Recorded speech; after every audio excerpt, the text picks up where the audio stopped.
네, 안녕하세요. 박혜진입니다.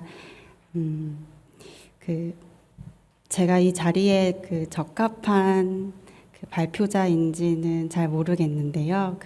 제가 작년에 스터디를 하나 시작을 해서 이제 참여를 해오고 있었어요. 그게 기후변화라는 스터디인데, 이제 기후변화와 관련된 책들을 여러 출판인도 있고 주로 언론인들이 많은데요. 그러니까 함께 모여서 읽는 그런 스터디였습니다. 그런데 이제 책을 읽으면 읽을수록 이제 관련된 이제 유명한 책이다, 명저다라고 일컬어지는 작품들을 읽는데 그게 읽으면서도 항상 어떤 지점들에서 움직여지지 않는 마음이 움직여지지 않는 부분들이 있었어요. 이제 그런 과정들이 반복이 되면서 기후변화라는 어떤 문제의 핵심에는 어떤 정보의 축적 그리고 어떤 정보를 알아가는 이해의 부분 넘어 어떤 감정 혹은 감성의 부분이 중요하지 않을까라는 생각을 하게 됐습니다. 그래서 처음에는 우스갯소리로 이제 기후변화와 관련된 내러티브가 개발이 되면 어떤 사람들에게 아주 강력한 영향을 주는 그런 기후변화 이야기가 있다면 앞으로 언젠가 그 사람은 노벨문학상을 받지 않을까라는 생각을 할 정도로 어떤 문학적 언어 혹은 이제 감수성의 영역에 있어서 기후변화 문제에 어떤 전환의 지점이 포착될 수 있지 않을까라는 생각을 하게 됐어요. 그래서 이제 그런 관점에서 좀 관심을 가지고 있었고, 그럼 문학 출판을 하는 사람으로서 이 문제에 어떻게 동참할 수 있을까라는 고민을 이어가던 중에 이제 기후변화를 테마로 한 소설집을 쓰고 싶다라는 작가를 만났고 그 책을 출간을 했던 게 올해였습니다. 그래서 조금 더 이제 지속적으로 이제 관심을 가지고 앞으로 이것을 이제 문학 출판 안에서 어떻게 좀 고민을 나눌 수 있는 책을 만들어서 독자들과 소통할 수 있을 것인지에 대한 고민들을 하고 있었어요. 그래서 그 지점에서 조금의 경험들 그리고 그 과정에서 기후변화와 관련된 이야기들의 내러티브를 분석하는 이제 연재를 올해 창간된 잡지죠. 바람과 물이라는 잡지 하고 있는데 거기 연재했던 것들을 조금 정리하고 제가 만들었던 책에 대한 경험을 정리해서 오늘 이 자리에서 발표를 하고자 합니다. 그래서 제목은 기후 감수성이고요. 우리가 젠더 감수성이라는 얘기를 한창 많이 했었잖아요. 어떤 모종의 공통 감각으로서의 어떤 감수성이라는 것이 어떤 사회 전반의 문제에 있어서 어떤 기준점을 변화하는데 되게 중요한 역할을 하는 것처럼 기후 문제도 기후 감수성이라는 것이 생각보다 되게 중요할 수 있다. 물론 많은 것들을 결정짓는 것은 정책을 만들거나 그것을 결정하는 곳에 있는 사람들일 수 있지만 그들을 움직이게 하는 것은 사회 전반의 기후 감수성이지 않을까라는 생각으로 이런 제목으로 글을 좀 묶어봤습니다. 근데 글은 어찌 보면 좀 불친절한 텍스트여서 좀 제가 읽으면서 그때그때 떠오르는 이야기가 있다면 더하고 그리고 시간이 제한적이기 때문에 생략을 할 부분들은 생략을 하면서 읽어보도록 하겠습니다. 첫 번째 챕터는 소설의 몫인데요. 아무래도 앞서서 표정은 평론가님께서 말씀해 주셨던 것처럼 2년 동안 기후변화와 관련된 책들이 정말 많이 증가했지만 그 중에서 문학책의 비율은 그 중에서도 아주 소수이고 특히 문학책 중에서도 국내 저자가 쓴 문학책은 거의 찾아보기 힘들다라고 해도 틀리진 않을 텐데요. 이제 그런 내용들을 조금 담았습니다. 이제 기후위기 문제가 사람들로부터 이제 폭넓은 공감과 연대를 이제 구하지 못하는 것이 문제다라는 것을 많은 활동가나 혹은 이제 전문가들이 숙제로 여기고 있는 것 같습니다. 이제 기후 우울이라는 말이 있는 것도 아주 오랜 시간 동안 활동가들이 활동을 함에도 불구하고 변하지 않는 것에 대한 어떤 심각성을 이제 표현하는 말들일 텐데요. 근데 어떤 이들은 그것보다 더 중요한 문제가 있다고 합니다. 뭐 에너지 정책이라든지 국가 간 외교처럼 뭔가 영향력 있는 그런 해결 방안들이 공감이나 연대보다 더 중요한 문제라고 이야기를 합니다. 아마도 맞는 말일 테지만 그런 문제들을 결정할 수 있는 사람들에게 해결 방식을 촉구하도록 요구하는 것은 대중입니다. 더 정확히 말하면 대중의 기후 감수성일 것입니다. 이렇게 기후 위기로부터 발생한 불평등이라든지 양극화 문제를 공정하게 바로잡는 것을 일컬어서 이제 기후 정의라고 이야기하는데요.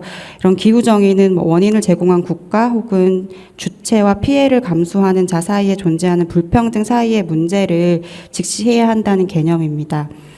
근데 그렇다면 이런 기후 정의는 어떻게 생겨날까라고 생각을 해보면 역시 문제는 감수성이라는 생각을 하게 됩니다. 기후 정의만큼이나 중요한 것이 기후 감수성입니다. 그래서 저는 기후 문제를 심각하게 바라보는 어떤 태도와 정서를 기후 감수성이라고 부르고자 합니다.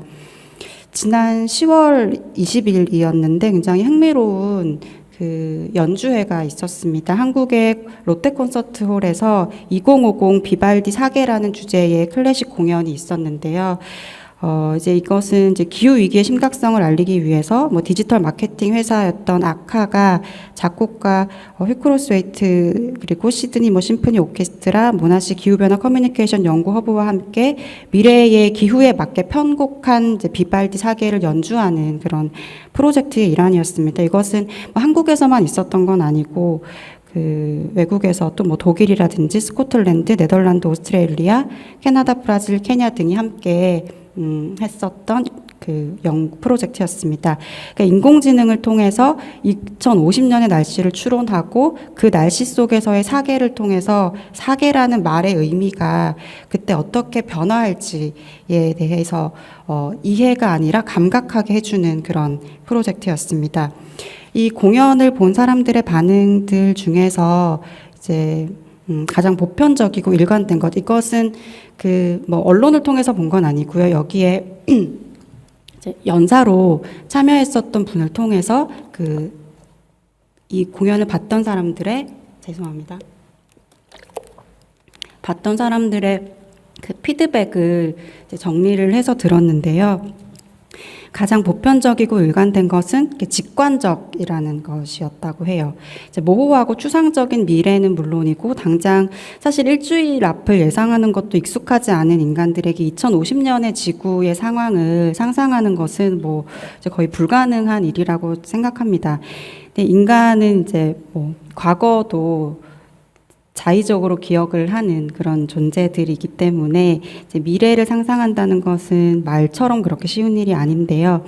이렇게 경험하지 않은 더욱이 자신만의 일이 아닌 그런 모두의 미래를 뭐 걱정할 수는 있어도 상상하기는 굉장히 어렵겠죠. 이런 상상의 불가능성에서 기후위기를 이제 우리의 문제로 인식하는 데에 따른 근원적 어려움이 도출이 됩니다.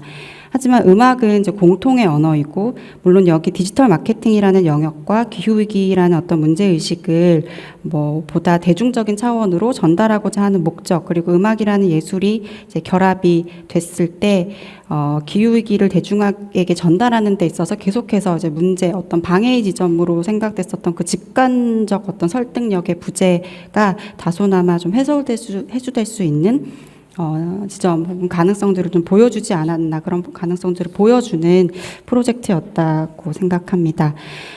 이렇게 좀 이성보다는 어떤 감성에 호소하는 프로젝트가 출판 영역에서도 있었습니다. 올해 출간된 책이었는데 대혼란의 시대라는 책이 있었죠. 이 대혼란의 시대는 1956년 인도에서 태어나서 사회 인류학과 문학을 공부하고 또 이제 인도와 미국을 계속 오가면서 전업 작가로 활동하고 있는 아미타미 고시의 책입니다. 우리나라에서는 뭐 많이 알려져 있지는 않지만 외국에서는 굉장히 활발하게 활동을 하고 있는 작가라고 들었어요. 기후위기는 문화의 위기이고 상상력의 위기이다라는 이제 부제가 그 책에 붙어 있었는데요. 이렇게 이 책은 기후위기라는 문제가 그 심각성과 광범위성에도 불구하고 문학의 중요한 주제로 채택되지 않는 그런 이유에 대해서 분석을 하고 있었습니다. 이것은 사실 우리의 사유가 왜 기후위기를 위기의 문제로 정말 우리가 위기라는 단어를 다른 곳에서 쓸 때처럼 그 위기로 인식하지 않는가에 대한 고민의 방식이기도 하다고 생각하는데요. 저자의 주장에 따르면 기후위기라는 것은 전례가 없는 문제이고, 그러니까 우리의 어떤 간습적인 사고방식이나 상상의 방식과는 계속 불화하는 것이라고 이야기를 합니다. 100년에 한 번 일어날까 말까 한 폭풍우나 토네이도는 우리가 생각하는 어떤 주류 문학 혹은 순문학으로서의 소설이 다루기에는 뭔가 일어날 수 없는, 따라서 판타지나 SF 혹은 클라이파이 소설이라고 별도의 명명을 해야만 가능하다는 것입니다. 그렇다면 이렇게 순문학 작가들은 왜 기후위기 문제를 정말 다루지 않는 것일까? 그 틀에서 조금 더 생각을 이어나갔을 때 저자는 그 이유를 현대 문학의 미학이 그 기후위기 문제를 외면하게 만든다라고 주장을 합니다. 그러니까 현대문학은 일상의 중요성, 어떤 작은 일상에서 감지되는 균열, 이런 것들에서, 이런 것을 그 기미를 포착하는 데에서부터 어떤 미학이 발전됐었던 그 현대문학의 경향을 짚고 있는데요. 이렇게 전 세계에 영향을 주는 문제는 그런 관점에서 보자면 현대 문학의 주제에서는 터부시되거나 혹은 매력적이지 않은 주제가 되는 것이죠. 그래서 이번 발표를 통해서 제가 하고자 하는 아주 작은 목적은 그럼에도 불구하고 기후변화와 관련해서 등장하고 있는 문학 작품들, 그리고 과거에 등장을 해서 최근 더 조명을 받고 있는 그런 작품들을 좀 분석해서 이 작품들이 어떻게 기후 감수성을 만들어내고 있는지, 그럼으로써 오랜 시간 동안 만들어오던 인간 사유의 해로 혹은 인간 어떤 문학을 통해서 이야기되어 왔었던 인간 사유의 해로의 어떤 방식의 다른 길들을 좀 만들어질 수 있는지를 알아보려고 합니다. 여기서 이야기할 작품 크게 세 작품인데요. 앞서 말씀드렸던 김기창의 소설집 기후변화 시대의 사랑이 있습니다. 그리고 윤고은 작가의 밤의 여행자들인데요. 이 책은 올해 출간이 됐거나 하진 않아요. 출간된 지는 꽤 한 7, 8년 정도 됐는데요. 올해 영국에서 주최하는 대거상이라는 굉장히 큰 문학상을 받았습니다. 그런데 그 상을 받을 때 이 책에 대해서 호명했던 중요한 포인트 중에 하나가 생태소설이라는 건데, 지금 부르는 생태소설이라는 것이 어떤 의미가 있는지를 중심으로 밤의 여행자들에 대해서도 좀 살펴보고, 그리고 사만다 슈에블린의 피버드림에 대해서 분석을 좀 해봤습니다. 피버드림은 아마 12월로 알고 있는데 아마 넷플릭스 영화를 통해서도 곧 공개가 될 예정이에요. 아마 그래서 거기에 맞춰서 사전에 적절한 시점에 출간이 좀 되기도 했겠지만 이 작품을 다 좀 살펴보려고 합니다. 이렇게 세 작품은 이후에 지금 논의를 해가면 조금씩 드러나겠지만 굉장히 다른 방식으로 기후 문제에 접근하고 있고, 모두 다 필요한 방식으로 기후변화 문제를 문학적으로 풀어내고 있습니다. 기후변화 시대의 사랑 같은 경우에는 기후위기라는 문제를 상당히 좀 직접적이고 전면적으로 다루고 있고, SF적인 상상력을 통해서 풀어내는 것조차도 굉장히 리얼리티가 높은 소설이라고 할 수 있습니다. 그리고 밤의 여행자들은 아주 근본적이고 중요한 문제라고 할 수 있을 텐데, 기후위기가 발생시키는 문제의 그것을 문제로 가지고 온 어떤 시대에 대한 이념에 대해서 바라보고 있습니다. 자본주의겠죠. 그리고 성장 혹은 탈성장 이런 이념의 차원에서 이야기를 풀어나가고 있다는 점에서 어떤 표면적인 사건들을 다루는 기후변화 시대의 사랑과 조금 다른 지점에 있습니다. 그리고 피버드림은 이 문제에 대해서 인간이 가지고 있는 어떤 감정의 차원을 서스펜스라는 공포의 감정으로 좀 풀어내고 있는데요. 이거는 어찌 보면 기후변화 혹은 기후위기라는 문제에서 제일 중요한 감각 중에 하나가 공포심이라고 할 때, 그 공포심을 문학적으로 좀 재현하고 있는 작품이라고 할 수 있을 것 같습니다. 그리고 이런 작품들을 좀 찝어내고 여기에 대해서 이야기할 수 있다는 건 부족한 문학 작품, 기후와 기후위기 문제와 관련해서 부족한 문학 작품 안에서도 나름의 성과라고 이야기할 수 있는 부분이 아닐까라고 생각합니다. 먼저 기후변화 시대의 사랑에 대해서 말씀을 드리면, 올해 제가 이 책을 편집을 했어요. 근데 이 책 소설집 서문에 정용준 소설가의 글을 수록을 했습니다.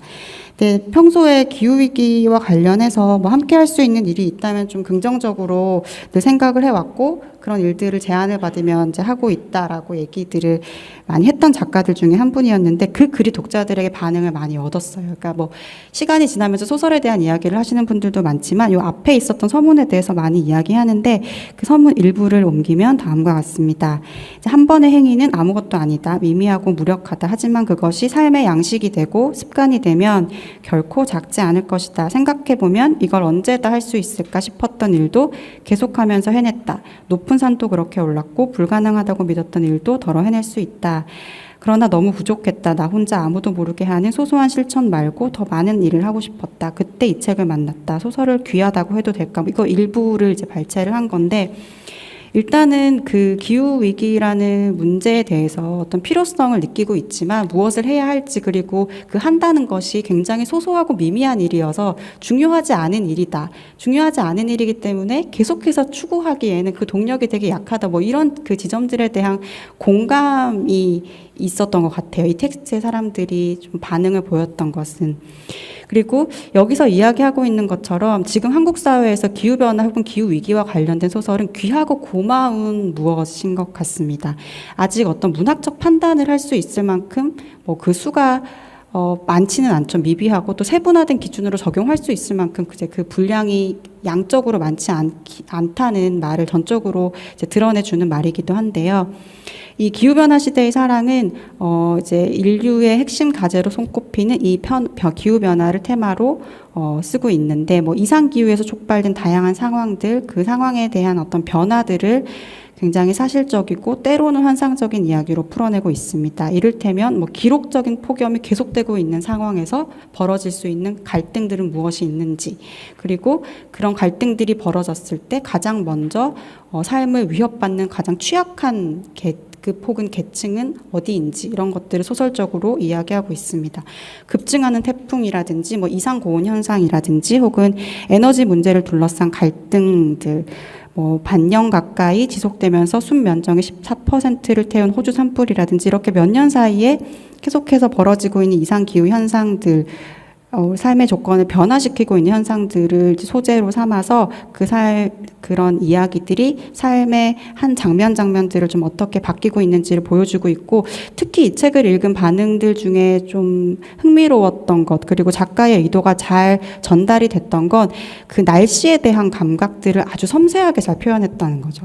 폭염이 지속되고 있을 때 동사무소에서 일하고 있는 어떤 사람들에게는 어떤 민원들이 쏟아질 수 있는지, 그리고 그 쏟아지는 민원들 사이에서는 날씨에 대해서 어떻게 사람들이 체감하고 있고 그 체감의 언어들이 어떻게 표현되고 있는지, 이런 것들을 전달하고 있다는 것이 어떤 활동가들이 보기에도 어떤 활동가들이 전달하지 못한 어떤 빈틈을 소설적인 언어 혹은 문학적 상상력으로 메워주고 있는 것 같다라는 평가를 하기도 했습니다. 그리고 사실 제목에서도 이제 알 수 있는 것처럼 뭐 당연히 콜레라 시대의 사랑을 차용하고 있는 소설이고요. 이 소설에서 좀 흥미롭게 이야기됐었던 것 중에 하나가 10편 중에 작품 3편이 공유하고 있었던 돔시티 세계관이라고 할 수 있는데요. 이 돔시티는 약간 SF 소설이다라고 이야기할 수 있을 정도로 상상력이 좀 극대화된 작품입니다. 기후변화로 인한 고통에서 벗어나기 위해서 기후안전도시라는 것이 고안이 돼요. 물론 모든 사람들이 이 기후안전도시의 시민이 될 수 있는 게 아니죠. 예컨대 돔시티 행정부는 뭐 산화제한 같은 인구 조절 정책을 강력하게 펼쳐서 추방 대상을 골라내는 데 굉장히 몰두를 합니다. 그리고 뭐 인종이라든지 민족이라든지 종교, 재산, 교육 수준, 전과, 유무, 이런 모든 것들이 다 결격 사유가 될 수 있습니다. 사형제도는 오래전에 사라졌지만 뭐 추방을 비롯해서 돔시티 진입에 수반되는 엄격한 내부 절차가 그 자리를 다 메우고 있습니다. 그래서 돔시티 안으로 들어가기 위해서 땅굴을 파는 사람들이 있고, 이 돔시티 밖으로 추방된 사람들이 있고, 그 경계에서 안과 밖을 오가는 사람들에게 돈을 받아서 경제적인 이익을 취하는 사람들도 있고요. 그래서 돔시티를 둘러싸고 벌어지는 이런 사건, 사고가 기후변화로 인한 변화의 양상을 계층이라는 프레임으로 보여주고 있습니다.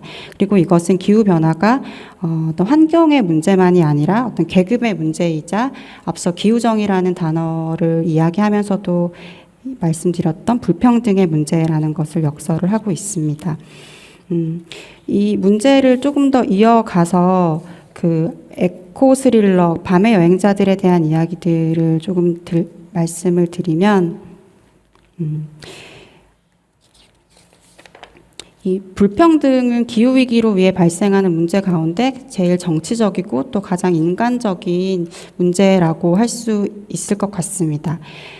기후변화 문제를 해결하고자 하는 의지가 없다는 것은 그것으로 인해 발생하는 불평등의 문제를 해결할 의지가 없다는 것으로 봐도 무방하다. 이렇게 어떤 그 층위, 언어의 층위를 좀 바꿀 수도 있다고 생각하는데요. 이를테면 이거 154쪽입니다. 제가 중간에 확 뛰어넘었어요. 30분 안에 이야기들을 정리해야 되기 때문에 네, 154쪽이고 두 번째 문단입니다. 50대 10 법칙은 그 기후변화가 얼마나 형평성에 좀 위배되는 문제인지를 보여주는 자료였다고 생각합니다. 대부분의 온실가스는 부유한 나라에서 배출되거나 부유한 나라 사람들이 소비하는 물건을 생산하는 데에서 배출이 됩니다. 하지만 기후변화의 비용은 가난한 나라 사람들이 가장 크게 부담을 하고 있습니다. 세계 인구 중 온실가스로 오염을 가장 많이 시키는 10%가 온실가스 전체 배출량의 50%를 차지하고 있는 반면에 가장 오염을 덜 시키는 50%의 인구가 전체 배출량에서 차지하는 비중은 10%를 약간 넘는 정도다. 이것이 이제 올해 그 힘든 시대를 위한 좋은 경제학에 나왔던 부분인데요. 이 50대 10은 기후위기가 무엇보다 국가의 부와 힘에 따른 부당한 차별이 승인되는 불의의 문제라는 것을 보여주고 있습니다. 근데 이런 그 불의의 문제들을 계속해서 지속시키는 것이 성장 중심주의의 어떤 이념이고 세계관이라면 이 밤의 여행자들이라는 작품은 그 담론 위에서 그 성장을 중심으로 계속 해왔던 세계관이 어떤 상황까지 빚어지게 할 수 있으며 어떤 상황이라는 것은 재난마저도 상품화해서 사고 팔고 그 과정에서 가난을 계속해서 재생산해내는 그런 사업이 가능한지를 이제 어떤 극단적인 어떤 여행 상품을 중심으로 한 에피소드를 통해서 보여주고 있습니다. 이 밤의 여행자들은 155쪽인데요. 밤의 여행자들에 등장하는 재난이라는 것은 따라서 기후 위기만을 다루고 있지는 않습니다. 왜냐하면 그 이념을 직접적으로 공격하고 있는 소설이기 때문에 그런 건데요. 오히려 이 소설은 기후 위기를 포함해서 어떤 불평등이라는 문제를 모순을 내재하고 있는 재난 전체를 대상으로 삼고 있습니다. 그런 모순을 배태하고 있는 이념을 다루고 있는 작품이다. 이렇게 볼 수도 있을 것 같아요. 그 동일본 대지진의 악몽을 이제 어제 일처럼 기억하고 있을 무렵이었던 2013년, 그러니까 지금으로부터 한 8년 전에 출간이 되어서 자연재해라든지 원전이라든지 이런 맥락 위에서 주로 독해되었던 것이 이 소설인데요. 이것이 2021년에 현재 다시 그 영국에서 대거상을 수상하면서 다시 굉장히 많이 읽히고 있습니다. 현재에는 이제 기후위기라는 난제 위에서 좀 새로운 측면으로, 새로운 맥락으로 읽히고 있다고 할 수 있을 텐데요. 간단히 내용을 설명을 드리면, 이제 쓰나미 피해를 입은 진해 시에 대해 이야기를 하면서 소설이 시작이 되고 있습니다. 주인공은, 정글이라는 여행사에서 수석 여행 프로그래머로 일하고 있고, 예를 들어 진해라는 사건으로 시작이 됐을 때 진해에서 쓰나미 피해를 입은 상황에서 그 진해와 연관된 상품을 기획해야 하는 임무를 맡고 있는 사람입니다. 여행사에서는 일단 1000명에 가까운 직원이 10,000원씩을 모아서 진해시에 조의금을 전달하고 그 다음에 이 주인공은 진해의 쓰나미와 봉사활동을 결합한 상품을 이제 기획을 할 계획을 세웁니다. 한마디로 이 소설은 재난 지역을 대상으로 여행 상품을 만드는 회사에 다니고 있는 한 직장인이 근데 이제 직장에서 밀려난 상황에 처해져서 외국으로 여행을 가서 자신들이 만들었던 상품을 직접 체험해보고 그것을 평가해보라는 임무를 이제 그러니까 임무를 수행하게 된 거죠. 그래서 외국에서 고객의 입장이 돼서 그 상품을 이용하다 사건 사고에 휘말리게 되고 자신들이 만들어왔던 그 기획 상품 자신은 기획자로서 기획은 했지만 사실 이것이 어떻게 운영되고 있는지에 대해서는 정확히 알고 있지 못했던 사건의 실체를 파악하게 되는데 가서 봤더니 그 마을 전체가 사실은 이 상품을 중심으로 다 기획이 된 것이었고 그 가난한 사람들은 가난을 계속해서 유지해야지만 이 상품이 유지될 수 있었기 때문에 그 가난을 계속해서 재생산하고 있었던 거죠. 그리고 가난은 당연히 나아질 수 없는 가난이고 필요한 가난이죠. 그 제1세계 속의 제3세계라는 그 말이 정확하게 드러나는 표현이 아닐까라는 생각이 듭니다. 점점 더 양극화가 심해지고 1세계적인 어떤 부가 더 증가하면 증가할수록 그 부의 서비스를 제공하는 제3세계 혹은 제3세계적인 그 가난이 계속해서 지속될 수밖에 없는 그 상황들을 보여주면서 이런 상품을 기획을 할 수 있게 만드는 성장 중심주의적인 세계관이 어떻게 지속될 수 있을 것인지 혹은 지속될 수 없는 그 틈이 무엇인지를 잘 보여주고 있는 작품이 바로 이 밤의 여행자들이라는 생각이 들었습니다. 그러니까 이런 성장과 기후변화 문제, 성장과 환경이라는 것은 기후변화 문제뿐만 아니라 환경에 있어서 굉장히 중요한 딜레마로 여겨지는 두 가지 가치였던 것 같아요. 그리고 그 두 가지 중에서 지금 당장의 성장을 포기할 수 없었기 때문에 그 반대에 있는 가치관은 항상 선택되지 못하고 후자로 밀려나는 것들이 반복됐었고 이것이 어찌할 수 없는 딜레마적 상황이라고 계속 이야기가 됐던 것 같은데 이 밤의 여행자들이 중요한 건 더 이상 이것이 딜레마가 아니고 그 성장이라는 것이 더 이상 우리가 선택하지 않을 수 있다라는 것을 보여주는 지점에 있는 작품이라는 점에서 시간이 지나도 계속 읽히고 있지 않을까라는 생각이 듭니다. 그리고 한국 문학계에서 출간되는 작품들은 생각보다 오래 읽히는 것이 정말 어려운 것 같아요. 그 동시대적이다라는 것이 굉장히 좋은 가치로 이야기가 되고 동시대적 감수성이 높은 작품이 문학적으로도 한국 문학에서 특히 가치가 있는 작품들로 많이 여겨지는데 그것이 하나의 한계가 되기도 해서 그 시대를 넘어가면은 그 작품을 더 보지 않거나 그 시대 안에서만 소비되는 방식으로 한국 문학 작품들이 많이 언어화되고 그러니까 출판을 할 때도 그렇고 그런데 오히려 이런 작품들을 보면 중요한 이념들에 대해서 이야기하고 있는 작품들은 계속해서 그 작품의 가치를 그 당대의 시대 맥락과 연결해서 다시 소개하는 작업들이 좀 필요하지 않을까라는 생각도 좀 멀리에 있는 이야기이긴 하지만 들게 했던 책이기도 했습니다. 그리고 이제 곧 영화로 만나게 될 이제 기후 심리 소설이라고 저는 이름을 붙여봤는데요. 피버 드림이라는 작품은 이건 굉장히 난해한 소설이에요. 그래서 영화가 어떻게 만들어질지에 대해서 좀 궁금하기도 하고 그런데 시간이 많지 않아서 아주 간단하게 말씀을 드리면 그 이야기에서 이제 157쪽 부분을 좀 발췌하면서 정리를 해보겠습니다. 이야기에서 공포의 감정을 만들어내는 것 중에 가장 효과가 높은 것이 서스펜스라고들 많이 이야기를 합니다. 다들 아시는 것처럼 서스펜스는 이야기가 전개되는 과정에서 독자나 관객에게 불안감과 긴박감을 불러일으키는 중요한 내러티브 요소입니다. 근데 히치콕의 영화라든지 헨리 제임스의 소설이라든지 이러한 작품들은 어떤 사건들보다도 사건을 풀어내는 방식에서 독자들을 굉장히 두려움에 빠지게 하고 긴장감에 빠지게 하고 그로 인한 몰입감으로 이 소설을 기억하게 되는 것이 그 소설의 중요한 내러티브 중에 하나라고 할 수 있을 텐데 이 피버 드림은 굉장히 많은 것들이 모호한 상황이에요. 그 어떤 사건이 분명하게 일어나는 것도 아니고 한 세대와 다음 세대가 부모와 자식 으로 상정된 어떤 다음 세대가 계속해서 대화를 주고받는 상황이고, 이들은 뭔가 신체가 불안하고 어떤 환경의 위험에 의해서 어떤 그 신체적인 어떤 결함이 생겼다는 것을 암시할 수 있을 정도의 어떤 그 단서들만 제공이 됩니다. 그 과정에서 계속해서 어떤 불안감을 느끼고 있고 공포감을 느끼고 있는 소설인데요. 이 서스펜스를 작동시키는 여러 코드들 중에서 가장 중요한 것 중에 하나가 현실 감각의 부재였던 것 같아요. 여기서 이제 대화를 계속해서 주고받는 이 두 사람의 목소리가 실제로 벌어지고 있는 일인지, 그리고 이 엄마는 그 윗세대에 해당하는 엄마는 계속 사라진 딸을 찾습니다. 근데 그 사라진 딸이 어디로 사라진 것인지에 대해서는 알 수가 없어요. 뭔가 잃어버린 것을 계속해서 찾고 있습니다.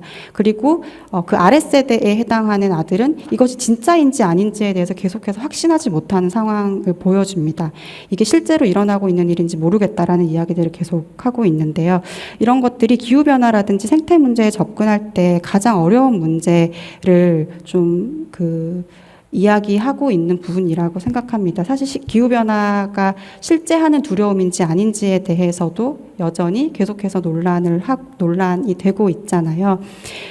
이런 부분들에서 아만다가 느끼는 혼란이라든지 현실 감각의 부재는 환경 문제를 인식해온 인류의 오래된 혼란이기도 하고, 지금은 많은 책들이 출간되면서 그 방향이 많이 바뀌고 있기는 하지만 여전히 현실에서는 많은 사람들이 이게 현실에서 일어나고 있는 일인지, 그리고 실제로 벌어질 일인지에 대해서 회의하거나 그 진정성을 의심하거나 담는 이야기들도 아주 많았던 것 같습니다. 그 부분에서 그 영국 언론사 이제 가디언에서 2021년에 내세웠던 어젠다를 이야기하면서 마무리할 수 있을 것 같은데요. 이 2021년 어젠다 중 하나를 기후변화로 설정하면서 그 균형이라는 이름으로 기후변화에 반대하는 입장을 보도하지 않는다라는 지침을 가디언이 공유했다고 합니다. 기후변화에 대한 논의를 근본적으로 반대하는 입장이 참고해야 할 만한 사안으로 다루어지는 일을 만들어지지 않도록 의도적으로 편파성을 고수하겠다라는 것인데요. 가디언에서는 또 지구 온난화보다 지구 가열이 더 정확하고 지구 클라이머트 체인지보다는 크라이시스가 더 정확하다라고 당부하면서 그 언어의 중요성을 이야기하기도 했습니다. 그래서 언론에서는 언론의 역할대로 어떤 언어에 있어서 새로운 방향성을 제기하고 필요한 편파성이 무엇인지에 대해서 이야기함으로써 그 어떤 정당한 논쟁을 해나가는데 불필요한 논쟁들을 소거해 나가는 일을 한다면, 문학 출판에서는 문학적 언어로 공포의 감정이든 혹은 리얼리티를 더 섬세하게 다룸으로써 어떤 핍진하게 드러나고 있는 사실을 묘사하는 방식이든, 혹은 그 사실이 지속되게 하는 어떤 이념에 대해서 근본적인 질문을 던지게 하는 것이든, 문학적인 언어를 통해서 계속 새로운 감각으로 사람들이 느끼고 있는 어떤 불편함, 기후에 대해서 느끼고 있는 그 불편함들을 그 불편함의 접점들을 좀 늘려가는 것이 문학적 언어가 할 수 있는 일이 아닐까라는 생각을 하고, 문학 출판을 하는 편집자로서 또 그런 언어들을 좀 더 많이 만들어내는 일들을 앞으로 해야 되지 않을까라는 생각을 하고 있다는 말씀을 드리면서 발표를 마치도록 하겠습니다. 들어주셔서 감사합니다.